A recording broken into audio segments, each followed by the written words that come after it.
ఈ గైనకోమిస్టా man boobs అనేవి నాకు తెలిసింది ఎప్పుడంటే 3 years బ్యాక్ ఒక హాస్పిటల్లో కన్సల్ట్ అయినాక ఇది గైనకోమిస్టా అని తెలిసింది. సో నేను అక్కడ నార్మల్గా అదే కలుస్తాం, దీనికి ఏమైనా ఆప్షన్ ఏమైనా ఉంటుందా అని చెప్పేసి. దానివల్ల ఏంటి ఇబ్బంది?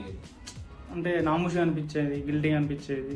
అంటే ఈ వేరే బాయ్స్ మనకు ఇట్లా ఉండడం అట్లా కరెక్ట్ అనిపించలేదు.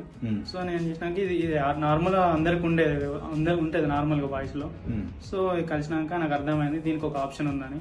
సో నేను నార్మల్ గా తెలియకుండా నా నియర్ బై ఒక చంపికుంట దగ్గర నేను కన్సల్ట్ అయినా. వాళ్ళు కొంచెం నాకు కరెక్ట్ చేయలేదు. చేయకపోయేసరికి డబ్బులు వేస్ట్ అయినా, టైం వేస్ట్ అయిపోయింది. సర్జరీ చేయించుకున్నా. నాకు సాటిస్ఫాక్షన్ లేకుండా.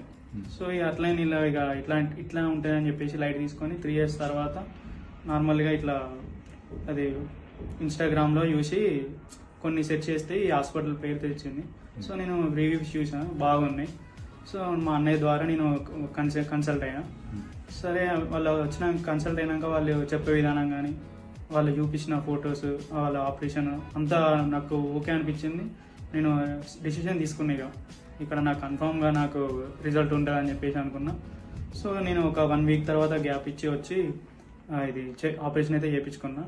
సో ఇది నాకు 1 week తర్వాత వచ్చిన నాకు ఇప్పుడు అంత చూపెట్టారు, అంత ఇప్పుడు నాకైతే ప్రాపర్గా ఓకే.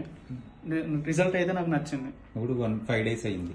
5 days అయింది సార్. అంత ఎలా అనిపిస్తుంది? హ్యాపీగా.